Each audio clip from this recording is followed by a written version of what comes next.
Hello everyone, welcome to our channel. अगर आप एक स्विंग ट्रेडर हैं तो ये स्ट्रेटेजी आपके लिए काफी प्रॉफिटेबल होने वाला है। आज हम बात करने वाले हैं EMA 8 EMA 20 स्ट्रेटेजी के बारे में। दो EMA से कैसे स्ट्रेटेजी बन सकता है और इसका मदद से हम कैसे ट्रेड ले सकते हैं और कैसे प्रॉफिट बना सकते हैं, ये सारी चीज जो है आज हम इस वीडियो में बात करने वाले हैं। अगर आपने अभी तक चैनल को सब्सक्राइब नहीं किया तो सब्सक्राइब कर लीजिए, बेल आइकन को भी दबा दीजिए, तो हम जो भी वीडियो अपलोड करेंगे तुरंत नोटिफिकेशन आपको मिलता जाएगा। और इस वीडियो को अगर पसंद आता है तो एक लाइक कर दीजिए, तो इससे हमें भी मोटिवेशन मिलता जाएगा। तो चलिए शुरू करते हैं आज का वीडियो। अब चलिए सबसे पहले हम इसका सेटअप रेडी करते हैं, फिर उसके बाद में जानते हैं ये स्ट्रैटेजी काम कैसे करता है। फिर उसके बाद में हम प्रैक्टिकल चार्ट में भी देखेंगे। ठीक है, तो अब सेटअप रेडी करने के लिए हमको क्या करना पड़ेगा। सबसे पहले दो मूवी एवरेज का इंडिकेटर लगाना पड़ेगा, EMA 8 और EMA 20। उसके लिए हम क्या करेंगे, मूविंग एवरेज का इंडिकेटर लगाएंगे। काफी सारा मूविंग एवरेज आ गया इसमें, हमको इतना ज्यादा नहीं चाहिए, हम सिर्फ दो को रखेंगे और बाकी सब हम डिलीट कर देता है। ठीक है, हमारे पास में दो मूविंग एवरेज आ गया। अब इसको हम सेट करेंगे। सेटिंग में हम क्या करेंगे, इनपुट में जाएंगे। सबसे पहले हम इसको 20 को सेट करेंगे, स्मूथिंग भी हम 20 कर देते हैं एक बार फिलहाल, और चार्ट ही रखेंगे। स्टाइल जाएंगे, स्टाइल में हम इसको EMA 20 है इसको हम ब्लू कर देते हैं एक बार। ठीक है, और थिकनेस जो है इसको हम थोड़ा सा बड़ा कर देता है। ये हो गया हमारा EMA 20 का सेटअप। ठीक है, अब उसके बाद में दूसरा को भी सेट करते हैं। दूसरा को सेट करने के लिए हम क्या करेंगे, इनपुट में जाएंगे। अब इसको 8 बनाना है, मुझे 8 दे दिया। स्मूथिंग भी मैंने इसको 8 दे दिया। ठीक है, और ये चार्ट रह गया। स्टाइल में चलते हैं, इसको हम रेडी रहने देते हैं। थिकनेस भी उतना ही रहेगा, चलेगा। अब इसको ओके कर देता है। तो हमारे पास में अभी दो मूवी का एवरेज रेडी हो गया। ठीक है, EMA 8 और EMA 20। वॉल्यूम नहीं चाहिए, हम लोग इसको हम हाइड कर दिया फिलहाल। तो ये हमारे सेटअप बोलने से हमारे इतना ही सेटअप चाहिए इसमें EMA 820 के लिए। उसके बाद में इसको स्ट्रेटजी कैसे काम करना चाहिए उसके एक रूल का चेकलिस्ट हमने बना के रखा हुआ है। वो चेकलिस्ट पहले हम आपको दिखाते हैं, फिर उसके बाद में हम चार्ट में भी दिखाएंगे। ठीक है, तो हम एक बार पहले चेकलिस्ट देख लेते हैं। इसमें देखिए, इस स्ट्रेटेजी में अगर आपको ट्रेड लेना है तो ये सारे पॉइंट जो है ये आपको फॉलो करने पड़ेंगे। इसमें से एक भी पॉइंट अगर आपका मैच नहीं हो रहा है आपका स्ट्रेटेजी से, तो सिंपल उस ट्रेड को हम कैंसिल कर देंगे, वो ट्रेड हम नहीं लेंगे। तो अभी देखते हैं ये सब पॉइंट्स जो है ये सब क्या बोलना चाह रहे हैं। इसमें क्या है, टाइम फ्रेम जो है, जिस टाइम फ्रेम में हम ये ट्रेड लेंगे वो हमेशा डेली टाइम फ्रेम में होना चाहिए। उसके बाद में ट्रेंड जो है या तो डाउन ट्रेंड या तो अप ट्रेंड, कोई सा एक ट्रेंड होना चाहिए। मतलब साइडवेज मार्केट में ये स्ट्रेटेजी बिल्कुल काम नहीं करेगा। और ट्रेंड आपका जितना शार्प होगा उतना ये स्ट्रेटेजी अच्छे से काम करेगा। शार्प ट्रेंडिंग मार्केट में ये अच्छा काम करता है। वो कैसे होता है वो मैं आपको जो प्रैक्टिकल चार्ट बताऊंगा उसमें मैं आपको क्लियर करके दिखा दूंगा। और एक चीज हमको देखना है, EMA 8 और EMA 20, ये अगर मान लीजिए EMA 20 से अगर EMA 8 ऊपर जा रहा है क्रॉस करके, तो हमको लॉन्ग ट्रेड लेना है। और अगर EMA 20 को क्रॉस करके EMA 8 नीचे जा रहा है तो हमको शॉर्ट ट्रेड लेना है। ये दो चीज हमको ध्यान में रखना पड़ेगा। मतलब EMA अगर 8 ऊपर में है तो फिर हमको लॉन्ग ही देखना है, शॉर्ट हम कभी भी नहीं देखेंगे। और अगर EMA 8 अगर EMA 20 से नीचे है तो हमको वो शॉर्ट ही देखना है, कभी लॉन्ग नहीं देखेंगे। तो इस टाइप से हमको पता चल जाएगा हम लॉन्ग ट्रेड के लिए खोजेंगे या फिर शॉर्ट ट्रेड के लिए खोजेंगे। जैसे मान लीजिए अभी हमको पता चल गया EMA 8 जो है EMA 20 के ऊपर में है। ठीक है, अभी हम चार्ट में चल के एक बार देखते हैं। अभी चार्ट पे हम समझते हैं EMA 8 और 20 कैसे ऊपर नीचे चलते हैं। जैसे मान लीजिए ये ब्लू कलर का जो है EMA 20 है और ये रेड कलर का जो है EMA 8 है। अब यहाँ पे देखिए रेड कलर ने ब्लू कलर को क्रॉस दिया नीचे में, तो इसका मतलब क्या है, हम अभी जो है शॉर्ट ट्रेड ही खोजेंगे, ना कि लॉन्ग ट्रेड। ठीक है, इसमें लॉन्ग ट्रेड का कोई जगह नहीं होता है, जितना भी चाहे हमको मिले हम लॉन्ग ट्रेड नहीं लेंगे।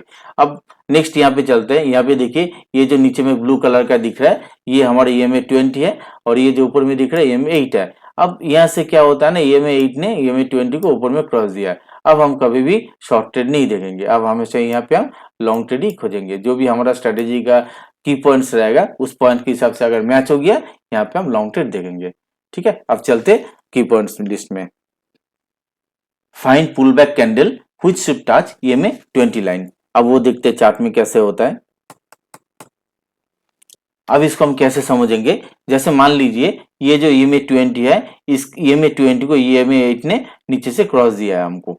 अब देखते हैं पुल बैक कैंडल कैसे EMA 20 को क्रॉस करेगा, उसका कॉन्सेप्ट क्या होना चाहिए। जैसे मान लीजिए ये EMA 8 जो है EMA 20 को क्रॉस करके ऊपर में जा रहा है, तो प्राइस भी आपका ऊपर में ही जाएगा।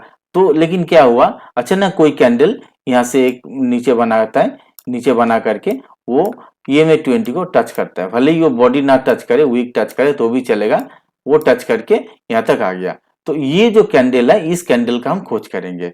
कौन सा कैंडल EMA 20 को टच किया है आफ्टर क्रॉसओवर, ठीक है ना। आफ्टर क्रॉसओवर बोलने से क्या समझेंगे, जैसे ये 20 को EMA 8 ने क्रॉसओवर दिया है, इसके बाद में जो भी कैंडल फर्स्ट आएगा वो कैंडल इसमें 20 को टच करेगा, वो कैंडल को हम इसमें पुल बैक कैंडल बोलेंगे, ठीक है।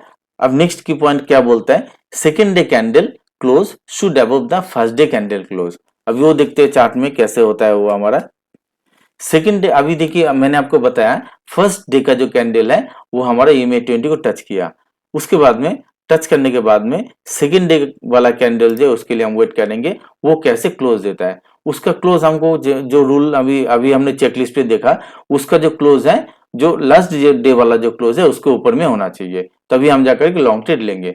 मान लीजिए यहाँ पे ओपन होने के बाद में वो कैंडल जो है ऐसे करके उसको ऊपर में क्लोज दे दिया, तो अभी हमको समझ में आ गया यहाँ से जो क्लोज था पिछले प्रीवियस डे का, आज का दिन का क्लोज जो है ये है। तो अभी हमको समझ में आ गया यहाँ पे ट्रेड हमें ले सकता है।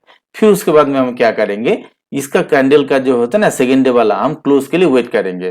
थर्ड डे में हम क्या करेंगे, इस कैंडल का जो क्लोज है, प्राइस जैसे ही इसका थोड़ा सा ऊपर में जाएगा तब जाकर के हम एंट्री लेंगे, क्योंकि प्राइस अगर यहाँ से नीचे आ गया तभी भी हम एंट्री नहीं लेंगे, लेकिन हम वेट करेंगे थोड़ा सा प्राइस अगर ऊपर में जाएगा तभी यहाँ से हम एंट्री लेंगे। अब यहाँ से जब हम एंट्री लेंगे उसके आगे और क्या क्या देखना है वो हम आगे चल के बताएंगे।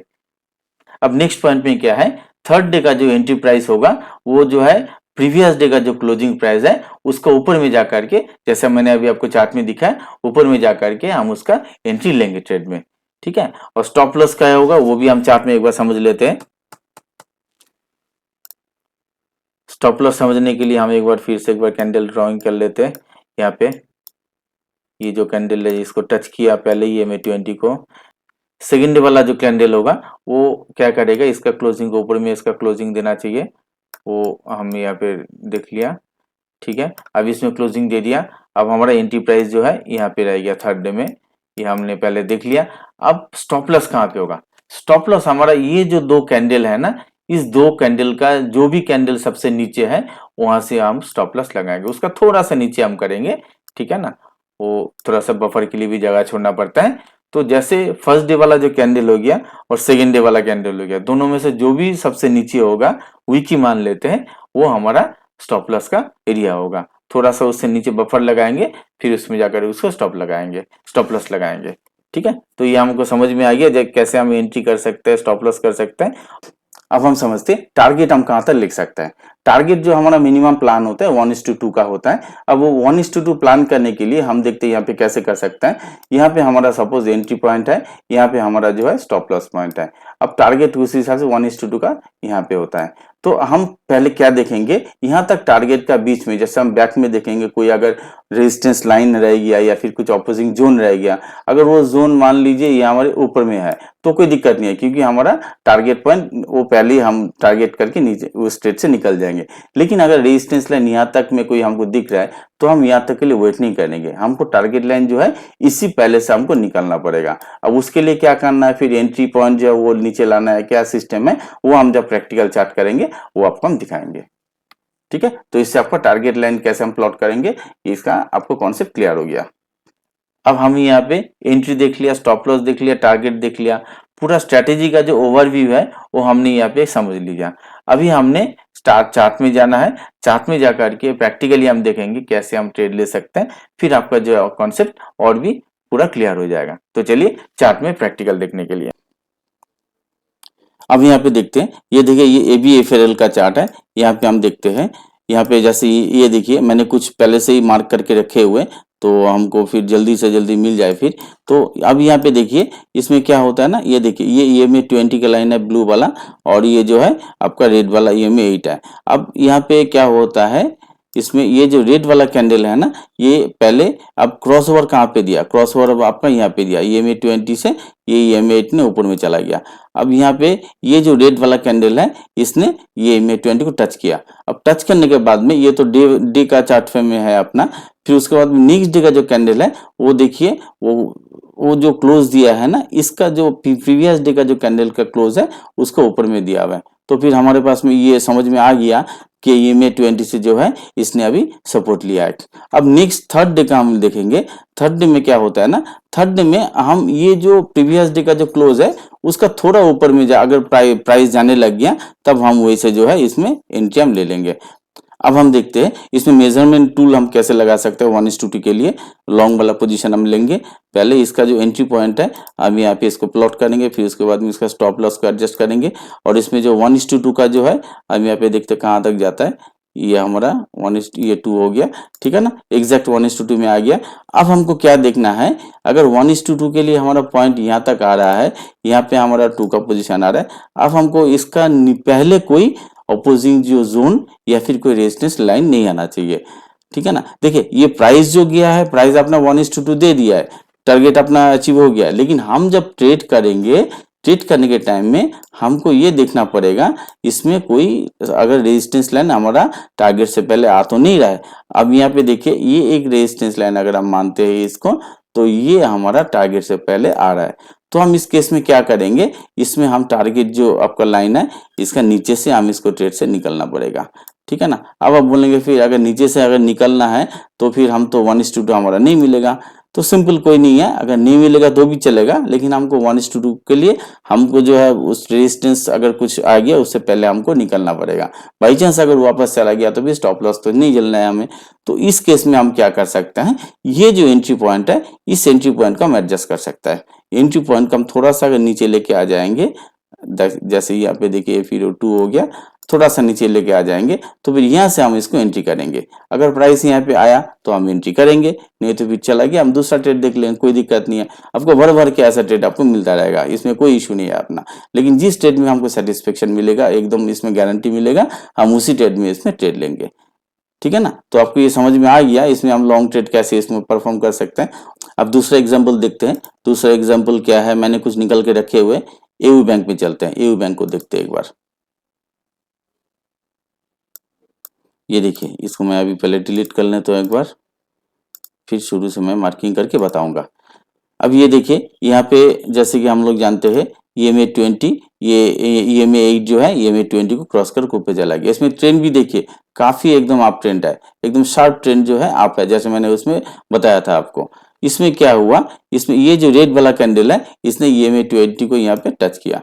अब टच करने के बाद में इसका जो लोअर पॉइंट है, देखिए इसका जो लोअर पॉइंट अगर हम जूम करके देखेंगे, इसका जो लोअर जो अपना इस कैंडल का जो लोअर प्राइस है इसके ऊपर में सेकेंड डे वाला जो प्राइस है उसका ऊपर में क्लोज दिया है। और थर्ड डे में जो है तो हमको क्या रूल के हिसाब से क्या होना चाहिए, ये जो सेकेंड डे का जो क्लोज है उसके ऊपर में जाकर हमको ट्रेड लेना है। तो अगर हम इसमें प्लॉट करते हैं लॉन्ग पोजिशन तो यहाँ पे हमारा एंट्री हो जाता है और स्टॉप लॉस जो है यहाँ पे होता है, और 1:2 का टारगेट क्या होता है हमारा, यहाँ तक रहेगा हमारा, ठीक है। तो फिर अब देखते हैं इसमें कोई हमारा टारगेट से पहले कोई अपोजिंग जोन या फिर रेजिस्टेंस लाइन तो नहीं है, नहीं है, इसमें कोई दिख नहीं रहा है फिलहाल। पीछे से हमारा छोटा कर लेते हैं, कुछ दिख नहीं रहा है। ज्यादा से ज्यादा जो है हम इसको एक रेजिस्टेंस लाइन के हिसाब से मान सकता है। तो फिर भी देखिए हमारा टारगेट पॉइंट जो है वो पहले से हमारा अचीवमेंट हो जा रहा है। देखिए टारगेट तो दिया है काफी, लेकिन हम जो है हम हमेशा सेफ में खेलेंगे। तो सेफ में खेलने के लिए हम कोई उसमें चांसेस नहीं रखेंगे ताकि स्टॉप लॉस से हम हमेशा बच सके, ठीक है ना। तो ये भी आपको एक कॉन्सेप्ट क्लियर हो गया। अब देखते हैं नेक्स्ट और कुछ चार्ट में। नेक्स्ट देखते हैं बर्जार पेंट में। मैंने बहुत, ये आपको बहुत मिल जाएगा, इसमें भी मैंने प्लॉट करके रखो। ये सब हम डिलीट कर लेते हैं एक बार, फिर आपको बना के हम बताते हैं। इसमें भी देखिए वही केस है, ये हमारा EMA 20 जो है EMA 20 को क्रॉस करके EMA 8 गया है, फिर ये रेड वाला कैंडल इसको टच किया है, दूसरा कैंडल जाकर के इसका पहले वाला क्लोज से ऊपर में क्लोज दिया, फिर तीसरा कैंडल के ऊपर में हमारा इसमें अगर पोजीशन हम बनाएंगे, यहाँ पे अगर हम पोजीशन बनाएंगे तो हमारा जो लॉन्ग पोजीशन है देखिए यहाँ पे हमारा 1:2 पहले से निकल जा रहा है, ठीक है। कोई हमारा पीछे का जो कोई जोन भी नहीं है इसमें हमारा देखने के लिए, ठीक है। तो इस हिसाब से आप देखेंगे तो आपको काफी सारा आपको ट्रेड मिलने वाला है स्ट्रेटजी के अंदर में। और देख लेते हैं आइशर मोटर। आइशर मोटर में क्या हो रखा है देख लेते हैं एक बार। इसमें इसको भी मैंने इसमें प्लॉट करके रखे हुए हैं, इसको सब पहले डिलीट करते हैं।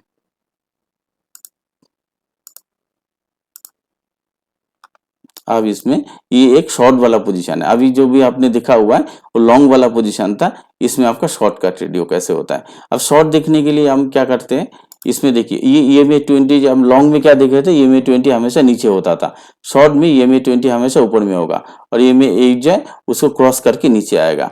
अब EMA8 क्रॉस करके नीचे आया, उसके बाद में देखिए ये ग्रीन कैंडल ने EMA20 को टच किया, फिर दूसरा कैंडल जो है वो आपका जो EMA20 का जो क्लोज था उसका नीचे क्लोज दिया है। आपका जो लॉन्ग वाला पोजीशन होता था वो क्लोज का ऊपर में क्लोज देता था, जो प्रीवियस डे का जो क्लोज होता था नेक्स्ट डे में उसका ऊपर में कैंडल क्लोज देता था, लेकिन यहाँ पे शॉर्ट ट्रेड है तो प्रीवियस डे का क्लोज का नीचे में ये क्लोज देगा। तो फिर हमको समझ में आ गया यहाँ पे हमको ट्रेड मिलने वाला है। अब इसका थोड़ा सा ऊपर में जा करके हम यहाँ पे एक जोन प्लॉट करेंगे, वो कैसे करते हैं देखते हैं। अभी शॉर्ट का पोजीशन लगाता है यहाँ पे, ये हो गया हमारा शॉर्ट का पोजीशन, ये हो गया हमारा स्टॉप लॉस और ये हो गया हमारा 1:2। देखिए आराम से इसमें आपको 1:2 का जोन अचीव हो गया है। ठीक है, तो आपने शॉर्ट का भी पोजीशन देख लिया है, अब और भी हमने इसमें करके रखा वो भी देख लेते हैं कैसे होता है। भर भर के आपको जोन मिलेगा इसमें। आपको जो जोन है ना, अगर आप ठीक से ध्यान में रखेंगे तो आपको काफी जोन इसमें मिल जाने वाला है। इसमें देखिए ये भी एक शॉर्ट वाला जोन है, हम इसको डिलीट कर लेते हैं पहले। अब ये EMA20 इसमें रूल के हिसाब से ऊपर में रहेगा, EMA8 नीचे रहेगा। अब इसमें ये जो कैंडल है ग्रीन वाला, ये ग्रीन वाला कैंडल ने क्या किया, EMA20 को नीचे से जाकर के यहाँ पे टच किया। फिर नेक्स्ट जो कैंडल है उसका जो क्लोजिंग से नीचे आकर के इसमें क्लोज दिया। फिर हमारा ट्रेड कहाँ पे बनता है, हमारा ट्रेड जो बनता है यहाँ पे बनता है।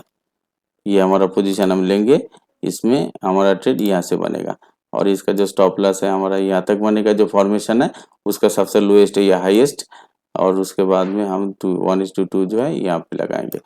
अब यहाँ पे देखिए एक चीज आपको ध्यान में रखना पड़ेगा, अपोजिंग जोन या रेजिस्टेंस लाइन। हमने देखिए ये जो जगह है ना, यहाँ पे हमको एक रेजिस्टेंस लाइन हमको दिख रहा था। ठीक है, तो फिर हमने इस पे जो हमारा टारगेट जो है वो रेजिस्टेंस लाइन से पहले से हमारा अचीव हो जा रहा है, तो फिर हमको कोई टेंशन नहीं है, हम ये ट्रेड जो आराम से इसको ले सकते हैं। तो इस कॉन्सेप्ट से आपको ट्रेड लेना पड़ेगा। नेक्स्ट देखते, और एक हमने इसमें मार्क करके रखे हुए कुछ तो होगा इसमें भी। इसमें देखिए इसको मैं डिलीट करता हूं पहले। इसमें देखते हैं, ये भी हमारा एक लॉन्ग ट्रेड का एग्जांपल है। इसमें ये EMA20 नीचे है, EMA8 हमारे ऊपर है। जैसे इसने क्रॉसओवर दिया, क्रॉसओवर के बाद में आपको मन में ये क्वेश्चन आ सकता है, हम कितना तक इसको देख सकते हैं। जैसे मान लें एक यहाँ पे इसने टच किया है, उसके बाद में दूसरा भी टच कर सकता है, यहाँ पे तीसरा भी टच कर सकता है। तो इसमें क्या है ना, इसमें हम ज्यादा नहीं देखेंगे। जैसे फर्स्ट तो हम देखेंगे ही देखेंगे, सेकंड भी देखेंगे, थर्ड तक हम मुश्किल से देख सकते हैं, फोर्थ के टाइम में हम और नहीं देखेंगे। फोर्थ वाला कैंडल मान लीजिए EMA20 को टच किया है, फिर ऊपर में जा रहा है, तो उसमें हम क्या है ना, उसमें हम इंटरेस्ट नहीं लेंगे, क्योंकि वो जो होता है ना, वो जैसे वो टच करते करते जो लाइन होता है ना, वो कभी कभार वीक भी हो जाता है। तो फिर वो उसमें EMA20 से सपोर्ट ले भी सकता है, नहीं भी ले सकता है। तो उस केस में नहीं जाएंगे हम। 1 2 3 तक, 1 2 तक तो आराम से ले सकते हैं, 3 में हम वो थोड़ा सा डर के लेंगे, लेकिन 4 में बिल्कुल लेंगे ही नहीं, 4 वाला कैंडल में। तो इसमें हम पहले वाला कैंडल जो है यहाँ पे देखिए इसने क्या किया, ये वाला रेड वाला कैंडल यहाँ पे टच किया, फिर ऊपर में, फिर उसके बाद में ग्रीन वाला कैंडल ऊपर में क्लोज दिया। फिर उसी हिसाब से हमारा एंट्री कहाँ पे बनना चाहिए था, एंट्री हमारा बनना चाहिए था हमारा इस जगह में। इस जगह में हम एंट्री करेंगे तो फिर स्टॉप लॉस हमारा यहाँ पे आएगा और टारगेट जो है 2:1 जो है हमारा 2:1 जो है यहाँ पे आना चाहिए। अब यहाँ पे आपको देखना पड़ेगा, जैसे देखिए टारगेट हमारा यहाँ पे है, ठीक है, लेकिन हम टारगेट तो हमारा इस जोन ने दिया है, ये जो जोन हमने प्लॉट किया है इसने टारगेट तो अचीव किया है, लेकिन हमको क्या ये ट्रेड लेना चाहिए था या नहीं लेना चाहिए था, वो हमको देखना पड़ेगा। अब देखिए यहाँ पे एक रेजिस्टेंस लाइन होके रखा हुआ है, यहाँ पे जो है ना रेजिस्टेंस लाइन हमारा यहाँ पे हो रखा है। अब इस केस में हमारा टारगेट तक वो नहीं आ रहा था, ठीक है, तो हमको टारगेट लाइन जो है उसको नीचे ही लेके आना चाहिए था। तो हम क्या करेंगे, इसका नीचे ही लेके आ जाएंगे थोड़ा सा। अब उसमें हमको क्या है, इसमें देखते हैं हमारा 1:2 का कंप्लीट हो रहा है कि नहीं हो रहा है। तो 1:2 हमारा इसमें कंप्लीट नहीं हो रहा है, तो हमको अभी क्या करना चाहिए, हम इसमें इस केस में ऐसा कर सकते हैं, इसमें जो एंट्री का जो पॉइंट है उसको हम थोड़ा सा नीचे एडजस्ट कर सकते हैं। इसको अगर थोड़ा सा नीचे हम एडजस्ट कर देंगे 1:2 के लिए, जैसे देखिए इसमें 2 आ गया। अब क्या होगा ना, जब हमारा ये जो सेकंड कैंडल हमने देख लिया, थर्ड कैंडल में जब जो हमको ऊपर में एंट्री लेना चाहिए था ना, तो प्राइस मान लीजिए ऊपर में जाकर के थोड़ा सा नीचे भी आ जाता है, तब हम उसमें एंट्री लेंगे। ऐसे नहीं कि प्राइस यहाँ से ओपन होने के साथ साथ नीचे आ रहा है हम एंट्री लेंगे, वैसे नहीं करेंगे। प्राइस थोड़ा सा ऊपर जाएगा, ऊपर जाके अगर नीचे आया तो फिर हम उसमें एंट्री लेंगे, और उस एंट्री के बाद में हम अपना 1:2 के लिए वेट करेंगे। ठीक है ना, तो इस हिसाब से भी हम इस ट्रेड को एडजस्ट कर सकते हैं। ठीक है, अब नेक्स्ट देखते हैं दूसरा कुछ में। अब इसमें एशियन पेंट है, एशियन पेंट में क्या हो रखा है एक बार देखते हैं। यहाँ पे भी हमने एक मार्क करके रखे हुए हैं। इसमें एक चीज आपको समझना पड़ेगा, ये वाला ट्रेड देखिए, इसमें आपको दिखाई दे रहा है EMA 20 से जो है ये टच करके ऊपर में जा रहा है, लेकिन यहाँ पे एक चीज आपको समझना पड़ेगा, इसमें जो सेकंड वाला डे वाला जो कैंडल है ना, वो काफी ऊपर में जाकर के क्लोज दिया है, तो इस हिसाब से हमारा एंट्री भी तो यहीं पे होना चाहिए। ठीक है ना, तो यहाँ से अगर एंट्री होता है हमारा, तो एंट्री होने से हमको भी स्टॉप लॉस फिर हमारा यहाँ पे होगा। अब देखिए कितना लंबा इसमें आपका जो स्टॉप लॉस का ड्यूरेशन बन रहा है, तो ये इतना लंबा हम नहीं लेते इसमें, हालांकि टारगेट तो इसमें दिया है। अगर हम जोन इसमें प्लॉट करेंगे, इसमें पोजीशन हम इसको प्लॉट करेंगे, तो यहाँ पे देखिए ऐसे करके ये हमारा टारगेट होता है, इसका 1:2 होता है, तो 1:2 तक तो ये दिया हुआ है, ये 1:2 है, तो 1:2 तक ये गया हुआ है प्राइस, लेकिन हम इस ट्रेड में ट्रेड नहीं करेंगे, क्योंकि इतना लंबा स्टॉप लॉस जो होता है ना, हम वो उसमें एफोर्ड नहीं कर पाएंगे। ठीक है, तो इसमें क्या होता है ना, जो सेकंड डे वाला जो कैंडल होता है ना, अगर आपको काफी लंबा दिखाई देता है, तो उस केस में आप उस ट्रेड को अवॉइड कर लीजिए, वो ट्रेड आपको नहीं लेना है। तो ठीक है ना, तो प्रैक्टिकल में आपने देख लिया कैसे इस ट्रेड को लेना चाहिए और कैसे इस ट्रेड को नहीं लेना चाहिए, हमने सारा आपको बता दिया है। तो आपको अभी ये जो स्ट्रेटेजी है, इसमें कोई कंफ्यूजन नहीं होना चाहिए मेरे हिसाब से। आप ट्रेड के लिए इसमें ट्रेड ले सकते हैं, लेकिन एक डिस्क्लेमर है, आप ऐसा मैंने बोल दिया आप तुरंत जाकर के ट्रेड लिया, एंट्री ले लिया, ऐसा बिल्कुल मत कीजिए। आप पहले इसको प्रैक्टिकली ट्राई कीजिए, पेपर ट्रेडिंग कीजिए। जब आप 7-8 दिन आप इसको ट्राई करेंगे, फिर आपको अपने आप पे कॉन्फिडेंस आ जाएगा, तब जाकर के वो ट्रेड लीजिए। नहीं तो फिर ऐसे जाकर के ट्रेड लेंगे तो फिर आप खुद ही इसमें आप प्रॉब्लम में आ जाएंगे, ऐसा कभी भी नहीं लेना है। ठीक है, तो इस हिसाब से आप इसको प्रैक्टिस कीजिए और इससे पैसा बनाइए। तो अभी इस वीडियो को ये भी खत्म करते। अगर आपने अभी तक हमारा चैनल को सब्सक्राइब नहीं किया तो सब्सक्राइब कर लीजिए, बेल आइकन को भी दबा दीजिए, और इस वीडियो को अगर पसंद आया तो फिर लाइक भी कर दीजिए। तो मिलते हैं नेक्स्ट वीडियो में कोई नया टॉपिक के साथ में, तब तक के लिए बाय।